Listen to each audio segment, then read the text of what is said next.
Hello friends, सबका स्वागत है हमारे चैनल फिजिक्स विद प्रज्ञा में। तो आप देख सकते हैं आज का हमारा जो टॉपिक है वो है केमिस्ट्री का।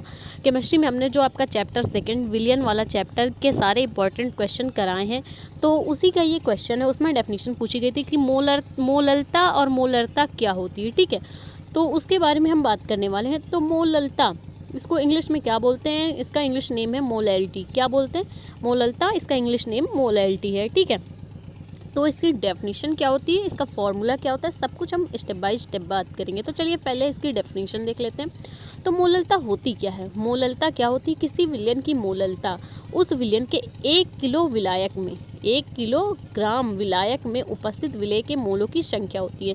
यानी कि अगर आपका 1 किलोग्राम विलायक है, जैसे कि आपका तेल हो गया, तेल कैसे मिलता है? किलो में मिलता है। ठीक है, तो 1 किलो तेल में अगर हम क्या कर दें, कुछ मात्रा जैसे कुछ ग्राम में, जैसे 50 ग्राम हम कोई चीज़ मिला दें, नमक मिला दें, मान लीजिए 1 किलो तेल में क्या कर दें, 50 ग्राम नमक मिला दें, तो विलयन की मोलरता क्या होगी? 50 ग्राम। ठीक है, किसके बराबर होती है? विलेय, 1 किलो विलायक में उपस्थित विलेय के मोलों की संख्या को ही हम क्या कहते हैं? मोलरता कहते हैं, उसकी मोलरता कहते हैं। ठीक है, अगर 1 किलो विलायक है तो उसमें अगर हम 50 ग्राम नमक मिला रहे हैं तो विलयन की मोलरता क्या हो जाएगी? 50 ग्राम। ठीक, समझे? अब किसी विलयन की मोलरता उस विलयन के 1 किलोग्राम विलायक में उपस्थित विलेय की मोलों की संख्या होती है, उसे ही हम क्या कहते हैं? विलयन की मोलरता कहते हैं। क्या कहते हैं? विलयन की मोलरता होती है। तो डेफिनेशन ये एग्जांपल से आपने अच्छे से समझी होगी। तो आगे देखते हैं कि ये विलयन की मोलरता फॉर्मूला हम कैसे बना सकते हैं। फॉर्मूले से भी समझेंगे कि फॉर्मूले से हम डेफिनेशन कैसे बना सकते हैं। तो एक बार फिर से देख लीजिए, किसी विलयन की मोलरता 1 किलोग्राम विलायक में उपस्थित विलेय की मोलों की संख्या होती है। ठीक है, या तो इसको हम ऐसे बोल सकते हैं, डेफिनेशन ऐसे भी कर सकते हैं, विलेय की मोलों की वह संख्या, विलेय के जो भी विलेय घोलना है हमें विलायक में, विलेय के मोलों की वह संख्या जो 1000 ग्राम विलायक में घुली होती है, उसे क्या कहते हैं? विलयन की मोलरता कहते हैं। इसे हम स्मॉल m से व्यक्त करते हैं। किससे डिफाइन करते हैं? स्मॉल m से डिफाइन करते हैं। ठीक, जैसे हमने 50 ग्राम नमक घोला था, तो विलेय 50 ग्राम विलेय के मोलों की वह मात्रा जो 1000 ग्राम विलायक में घुली होती है, विलीन होती है। विलेय क्या करता है? विलीन हो जाता है। जैसे नमक हम तेल में घोलेंगे तो विलीन हो जाएगा, तो उसे कहते हैं विलेय।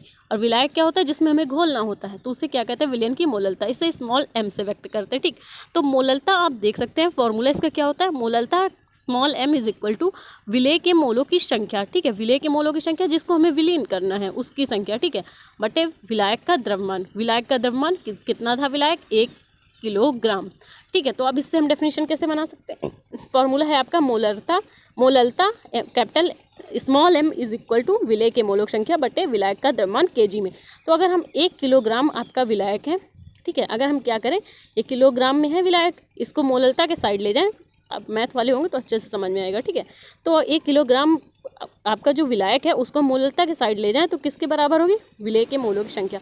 तो 1 किलोग्राम विलायक की मोलरता क्या होगी? विलेय के मोलों की संख्या के बराबर होगी। ठीक है, तो और इसका सेकंड फार्मूला क्या बन सकता है?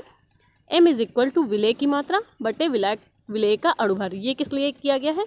ताकि आपको कभी क्वेश्चन आए तो मतलब कि अगर कभी कभी पूछ दिया होता है क्वेश्चन में, क्या विलेय की मात्रा भी दी होती है और अणुभार भी पूछ रहा होता है, या तो अणुभार दिया होगा तो उसमें हमें विलयन की मोलरता निकालनी होगी, और द्रव्यमान भी दिया होगा, और मतलब द्रव्यमान क्या? विलायक की मात्रा आपकी किलोग्राम में दी हुई होगी, विलेय की मात्रा दी होगी, विलेय का अणुभार, विलायक की मात्रा।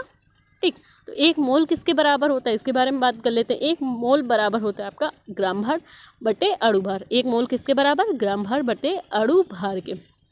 ठीक, मोल और किसके बराबर होता है? अणुओं बटे परमाणुओं की संख्या बटे क्या होगा? 6.02 इंटू 10⁻23। ये है आपका की एवोगाद्रो संख्या, एवोगाद्रो संख्या है। ठीक है, 6.02 इंटू 10⁻23 ये आपकी एवोगाद्रो संख्या है। तो देख सकते हैं आप, 1 मोल बराबर आपकी होता है ग्राम भार बटे अणुभार के, और मोल किसके बराबर होता है? अणुओं बटे परमाणु की संख्या बटे एवोगाद्रो संख्या के। तो अगर 1 लीटर है, 1 लीटर बोल रहा है तो होगी मोलरता, और 1 किलोग्राम है विलायक तो होगी मोलरता। ठीक, 1 लीटर विलयन के बारे में पूछ रहा तो मोलरता, और 1 किलोग्राम है आपका विलायक तो होगी मोलरता। तो भाई अगर आपको ये डेफिनेशन अच्छे से समझ में आई मोलरता की, इसका फॉर्मूला समझ में आया, वीडियो ज़रा सा भी अच्छा लगा तो प्लीज़ वीडियो को लाइक और हमारे चैनल को सब्सक्राइब करें।